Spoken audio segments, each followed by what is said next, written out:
Well, good evening and welcome to another Kase Filters UK Sunday session with myself, Ruth Taylor. We are getting to know some of our Kase UK partners and ambassadors. I host these every month on behalf of Kase UK and delighted tonight to have our guest Daniel Wrethem in with us. Hi, Dan. Hi, Ruth. Nice to see you. Nice to see you. Very much looking forward to getting to know you over the next half hour or so.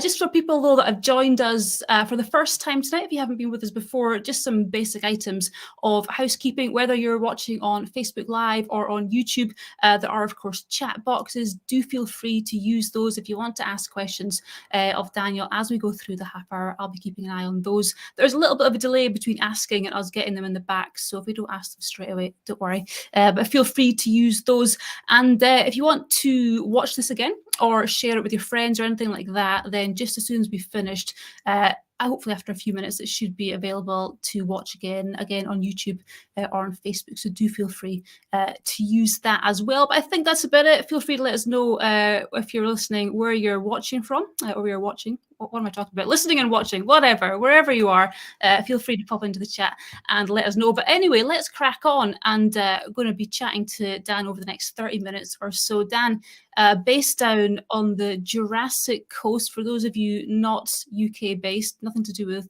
Jurassic Park or anything like that. It's south coast of England, White Cliffs of Dover, all that good stuff, and taking some amazing shots, not just down there, but all over the UK as well. So it's a real pleasure, Daniel. Thank you very much for giving up your sunny evening. I know it's sunny. My pleasure. We're hoping, we were just chatting before, hoping that there's not a beautiful sunset going on out the window behind him, and he's closed the drapes just on purpose so that he can't actually be tempted. But let's go back to the beginning, Dan. For people that don't know you, basically, how did you get started in photography? How did that all start for you? To be fair, it was more about getting outside. I started doing a bit of walking, just exploring the Jurassic Coast. I moved down here when I was about 13, and yeah, it was very different from where I was previously from in Essex, and you can still hear the accent, no doubt. But yeah, I just really enjoyed the scenery, and I got interested in the light and seeing all the different conditions, and I decided that I'd like to record that and try and sort of capture it. And obviously that's where the photography started, really, and it just kind of flourished from there. But yeah, it all started with walking, really. So how long have you been at it, Dan? I'm sure I read you started when you were 10 years ago, teenager, was it, when you were maybe 15? No, oh no, I'm a lot older than that. I won't reveal my age, but a lot older. No, I've been doing it for probably about 15 years now, I would say. And yeah, just thoroughly enjoying it. I still love it every bit as much now as I did when I first started. And do you get out much? I mean, I know you've got kind of the day job. Do you kind of go out on weekends? Is that the way you kind of managed to make it happen? I've had a real struggle getting out recently. I've had so much work going on, and then obviously you get the weekends, and I've got other commitments, and I've other things I need to do, and it's unfortunately got in the way. I do a lot of workshops, and I've been doing those recently, so I haven't had much chance to shoot myself. But the past few weeks I've finally managed to get out a little bit and been blessed with some decent conditions. So yeah, it's been really, really good to get back out again. But weekends and evenings and the odd morning before work as well. Yeah, the days are getting longer now. I'm guessing you maybe got more of a chance to actually get out a little bit before you actually start work. Absolutely, yeah. I mean, it's a really punishingly early start. It's about a 4:30 start by the time I've got everything done and getting out, but it is well worth it sometimes. Yeah, no, absolutely. Do you remember your first camera, Daniel? Yeah, oh God, I couldn't tell you the name of it, but it was a Canon. I do remember that, and I remember the trying to think, the first what I would call decent film camera I had was a 500N, Canon EOS 500N, I think, and that was at the time for me that was a fantastic camera, and I spent a reasonable amount of money on it. But I remember sort of upgrading and going across the digital route, and I think it might have been a 400 or something that I had, again another Canon EOS. But yeah, no, it was going back a long while. But I used the 500N for quite a long time with film, and suffered the same disappointments of many of getting my pictures back thinking they'd be fantastic, and you go to the chemist to get them developed, and they give you back an envelope, you look in it, and it was just utter disappointment. But it got better. So. I know the feeling well. There's nothing quite as galling. You just imagine. I don't know why with film you just think it's going to be spectacular, and you got to wait. You got that weight, don't you? You got that weight of days or weeks, and suddenly you're like, yeah, all washed out, overexposed, whatever it is. Do you still shoot film, Daniel, or are you kind of purely digital just now? Very rarely, to be honest. I mean, I have dabbled with it just out of more of a curiosity, really. But I have to be honest, I just love the instant feedback of digital, the fact that you can review your image straight away, make any adjustments. And I mean, it takes a lot of beating, doesn't it? I was really anti-digital to start with. I didn't want to switch over. But when I finally did and realized the benefits, I wished I'd done it sooner. But yeah, no, I am digital all the way now, really, just with a little bit of a flirtation with film, and yeah, not much success. You might swing back around the other way. So I've just very recently picked up a film camera again, and same as you get the first few images back, you're horrified, but actually if you maybe got somebody with you, maybe you've got your digital camera to show you what you should be doing, it's quite a nice feeling. That whole thing everybody talks about, being able to see it for the first time after a couple of weeks. But anyway, we're not talking about film, we're talking about you. Dorset, Daniel, what is it about Dorset? Because you shoot seascapes, you shoot countryside, you shoot woodland, you shoot castles, all sorts of things. What is it that you love about Dorset? I mean, obviously, living here, it's what I've got to play with, really. But I mean, the county itself, for me, there's very few places that have got such a diverse range of subjects that are all so top class, really. I mean, the Jurassic Coast it's stunning. I mean, there's few coastlines I've been to that can really sort of hold a candle to it, really. But inland, there's so much sort of interest as well. And I've been shooting it for a lot of years, and I'm still exploring it, and I'm still finding things. And every so often you find a new thing. You think, well, how can this not be out there? This must be known, and you can't really sort of find it anywhere. And unfortunately, as soon as you put a picture up of it, eventually it'll get found. Yeah. But no, it's a beautiful, beautiful place. I absolutely love it here, and very lucky to have the scenery we have.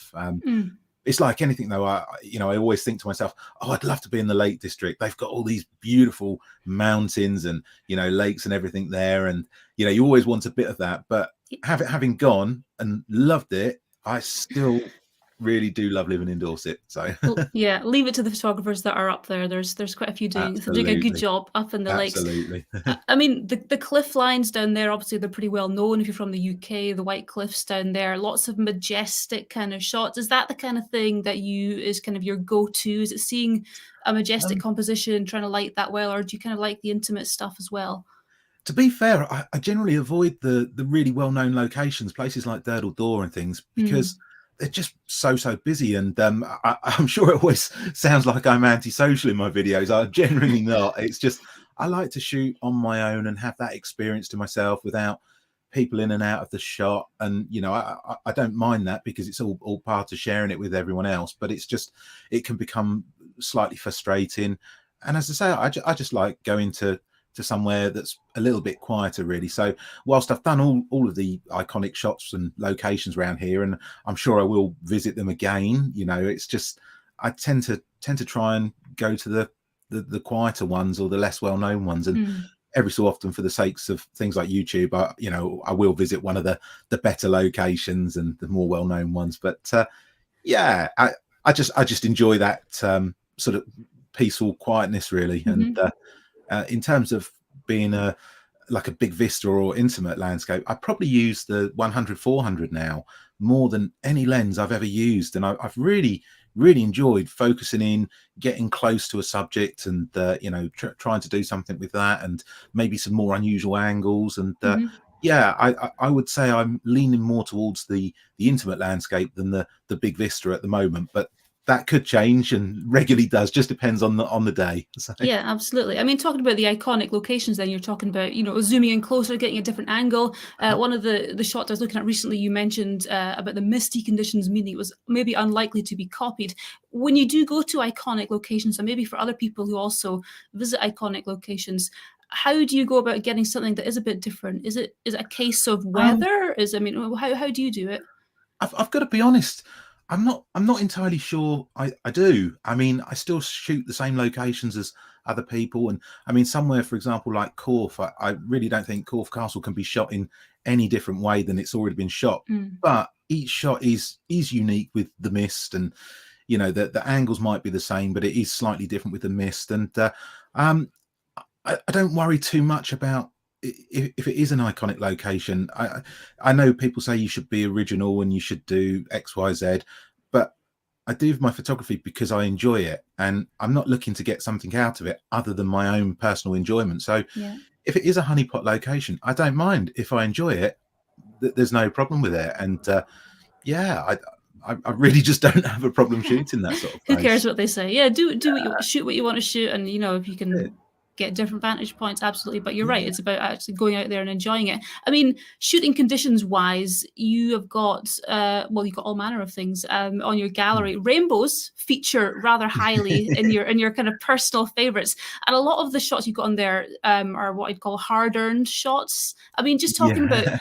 rainbows, waiting out, you got light rays. I mean, we're not even talking about forecasting misty conditions. You've kind of got shots on there that are really quite difficult to forecast. How do you do that? I mean, how hard is that, and what's kind of your success ratio when you kind of, Um, I mean, do you plan for a rainbow, or do you just the kind of majority sit of the on? time, I would say I plan, but then there's always the one that comes out that you weren't expecting, Hmm. and it's just a case of being ready. And I know it's going to sound ridiculous, but my best tip for this is I've got a dog, and he goes everywhere with me, so I've always got dog poo bags in my pockets.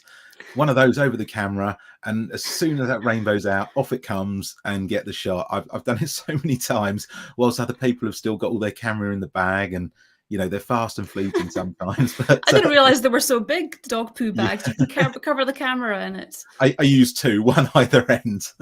But Fantastic. a carrier bag would do the job. So Hmm. So you just case of waiting out, going on location, even if the weather's bad, sit and wait. I mean, you mentioned, and lots of yeah, photographers who yeah, get the really good shots talk about the importance of actually waiting after everyone else has kind of packed up and gone absolutely. away. Yeah, I It, mean, a lot of it is pre-planned. I pay a lot of attention to the weather.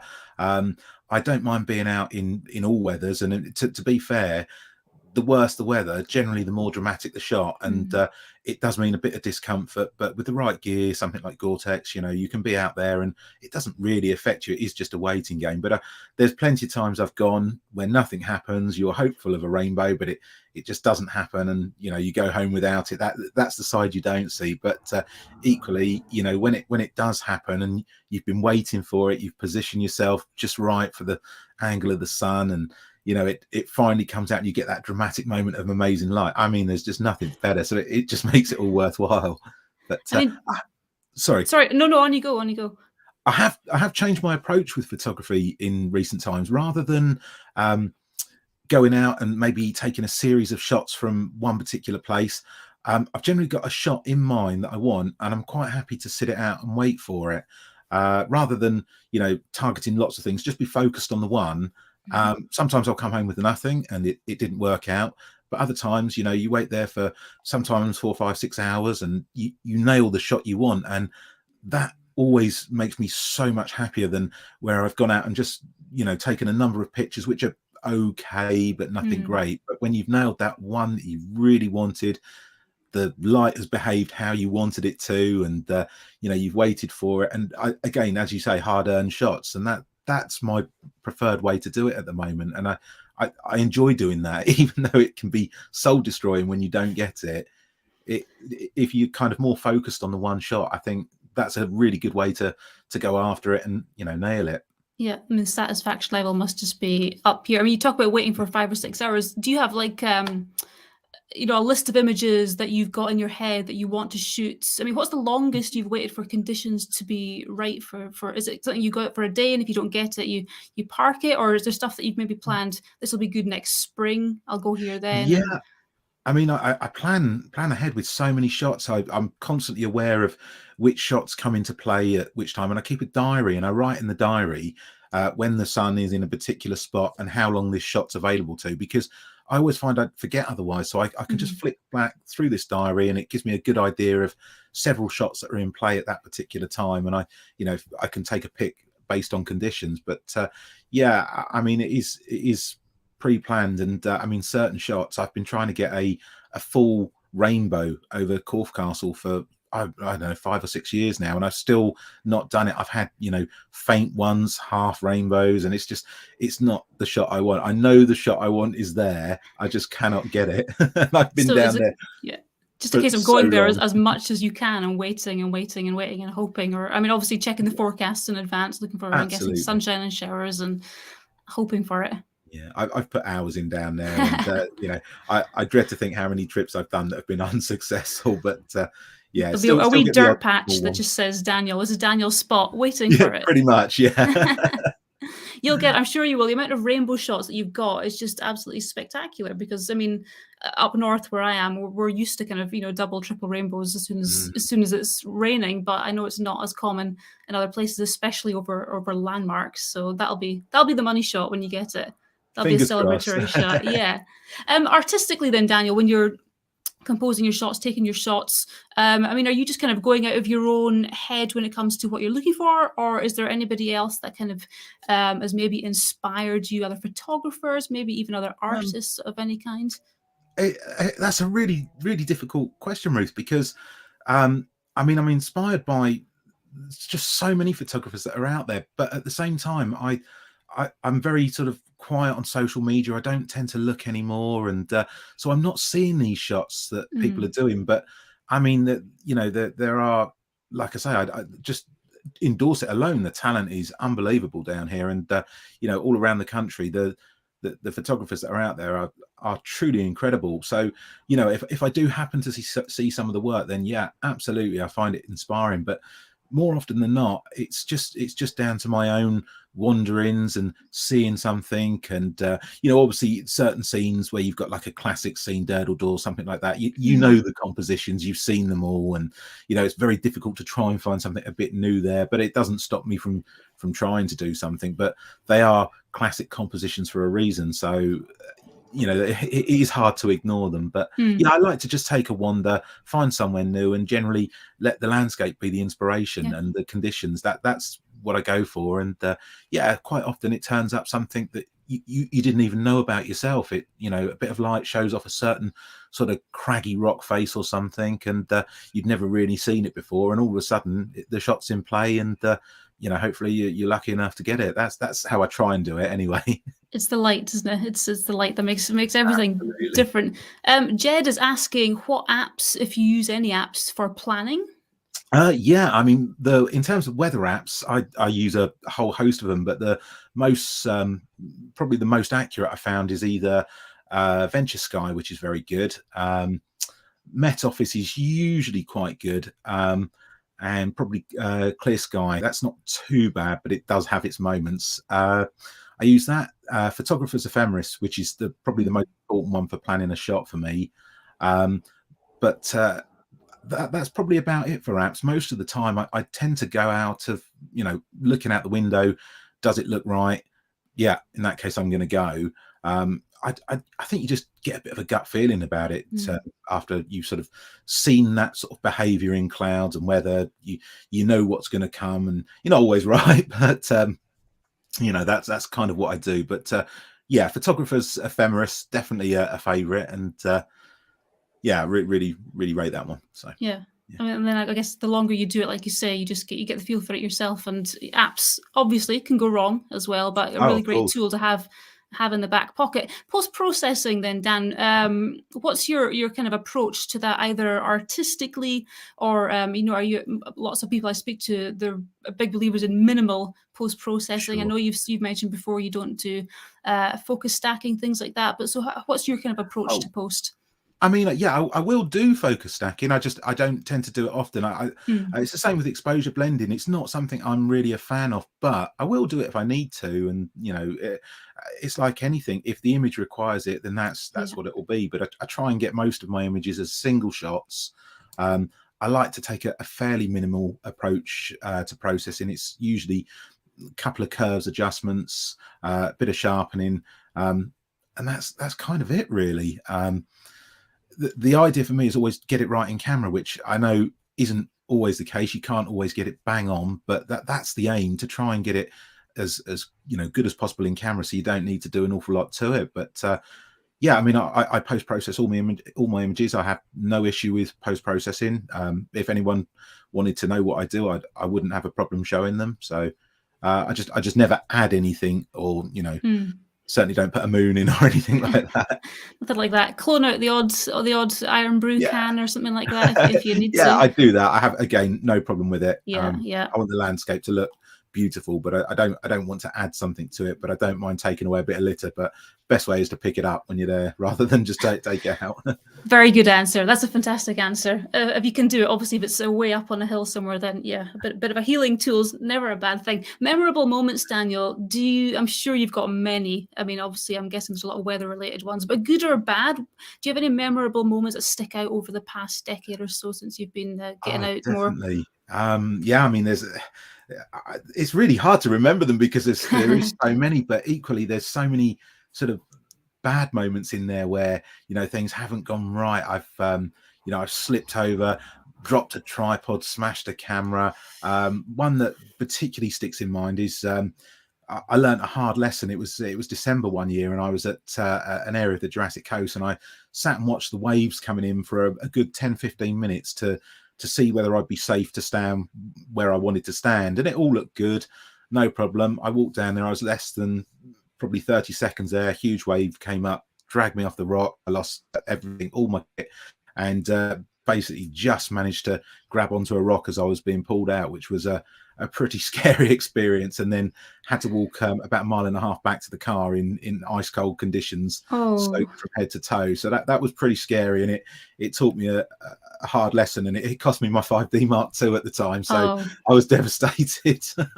You learn lessons from it, though. I mean, what do you learn from that? Just stand a bit further back, never take your eyes off the water. Yeah, essentially, never ever turn your back on the water. Have more respect for the sea than you think you should have, and just don't put yourself at risk. And get camera insurance. That's the big one. That's the big one. It's definitely worth it. For what it costs a year, it's definitely worth it. Favorite locations, Daniel? You've obviously shot all along the south coast, and I know further north you've been in Wales, you've been in Scotland. In fact, I came across unexpectedly on your gallery. I was kind of going through, and I was going, "Oh, this is nice England, nice counties, Scotland, Wales, Sarajevo." Kind of popped up in the middle. I mean, talk to me about how did that come about? Well, it was just a random one. I have some family out there, and was just out there, and I took a light camera and everything, and I didn't really get much of a chance to go around there, but it's an unbelievable country, and when I get the chance, I'm going to go back and shoot it properly. It really is. It's just incredible, and the history, and when you find out the sacrifices that were made there, it's just it's a humbling place, and I'd love to just go and see a bit more of it, and learn a little bit more about it. And I can't say just how wonderful the people are there. They're just incredible. So yeah, no, it's an unexpected photo location, but it's interesting out there, very interesting. I will go back for sure. So do you have a favorite place to shoot that you haven't been to yet, somewhere that's kind of on a bucket list, or somewhere maybe you're planning? I've only done Scotland once for 1 week, and it was unfortunately it was during Stormophilia, so it was was it wet? punishing week. So I didn't get the best conditions, but it was unbelievable there, and I would so enjoy a return trip. But equally, I've been to the Brecon Beacons probably.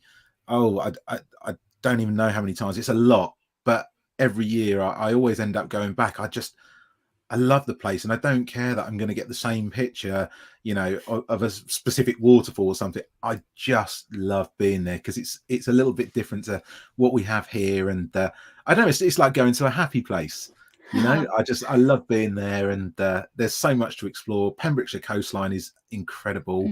I love that.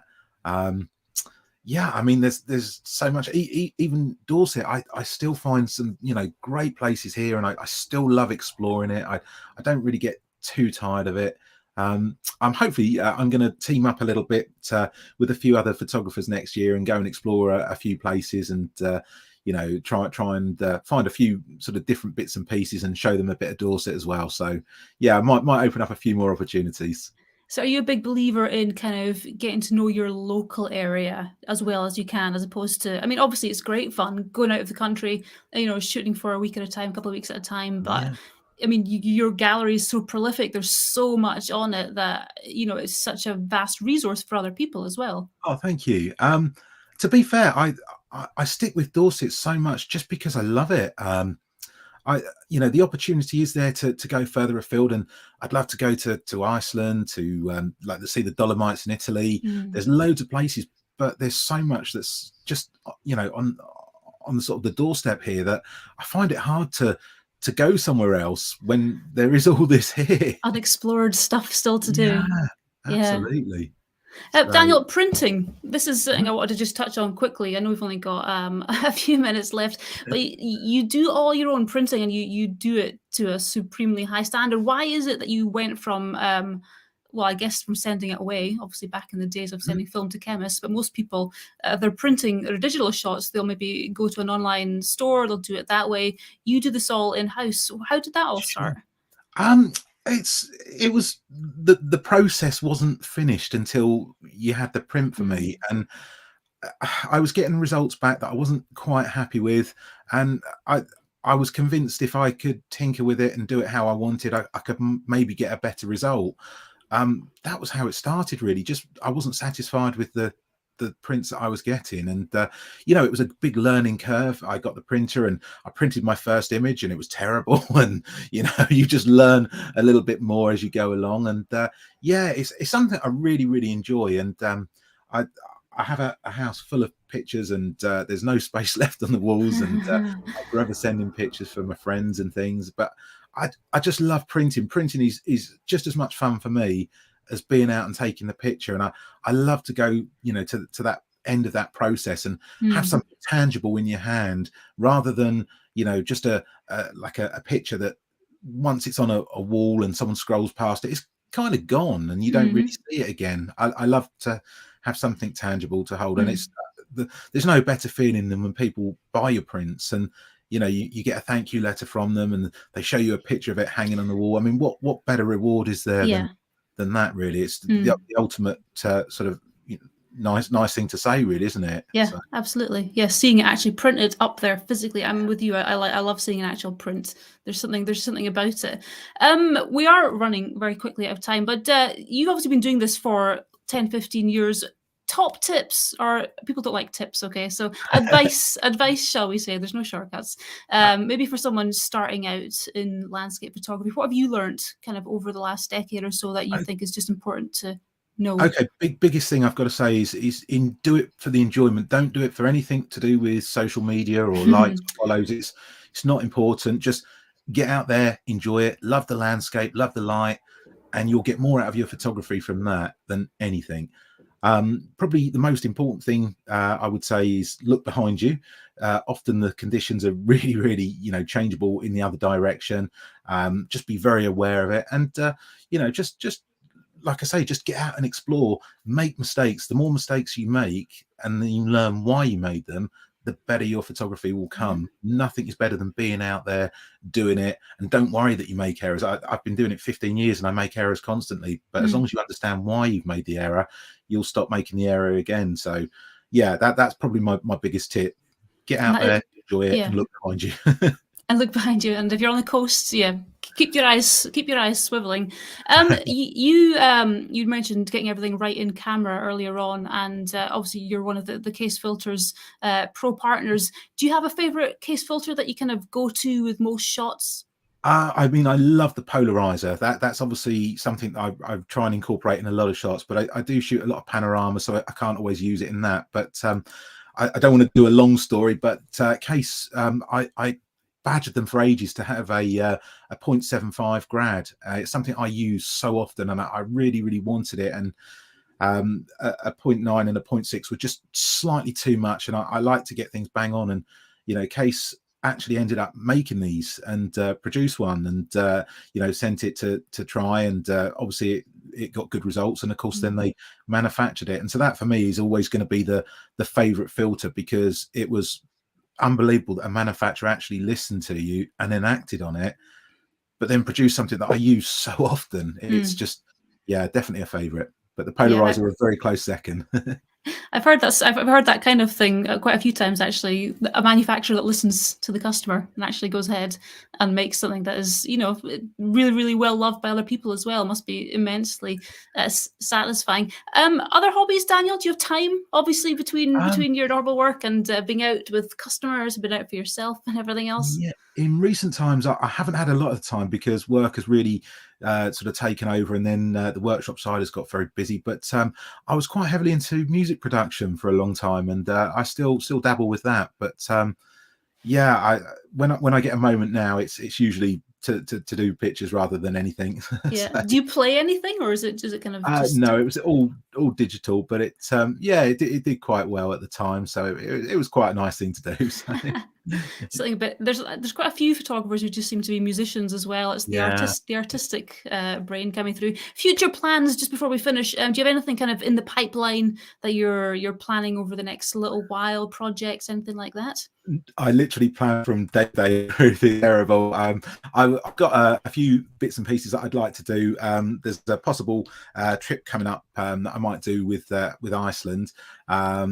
That's pretty much the only thing that I've got future planned. Everything else is literally made up on the fly. I'm looking at the weather the day before, and that's when I know when I'm going or not.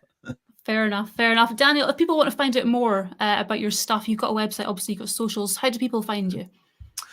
Generally, the best place is my website, danielwrethamphotography.com. I've got obviously my YouTube channel, which is Daniel Wrethem on YouTube. That's pretty much it. I do have Instagram, I do have Facebook, but I don't look at them very often. He's not so on them. I will get better evil. with them. Yeah, no, fair enough. DanielWretham.com is that .com, not .com? Yeah, .com. DanielWrethamphotography.com. Okay, fantastic. So if you want to check out more of Daniel's stuff, and he's got fantastic images up there, portfolios, loads of stuff from down the south of England, and as I mentioned before, Scotland, Wales, and Sarajevo as well. So do feel free to check those out. But that's about all we've got time for. Daniel, thank you so much for chatting to us for the last half hour or so. That went past extremely quickly. You. It's been so good getting to know you. As I mentioned at the beginning, you can watch this again if you'd like to. If you want to share it with anybody, do feel free. It should be up on YouTube and Facebook as well shortly after we finish. So do that. Thank you for joining us as well, and do keep an eye on the Kase Filters UK social media pages, Facebook, Instagram, etc., for our next guest, and look forward to having you back with us for that. But from me, from Kase Filters, and from Daniel as well, have a fantastic rest of your evening. Good night. Thanks, everyone. Good night.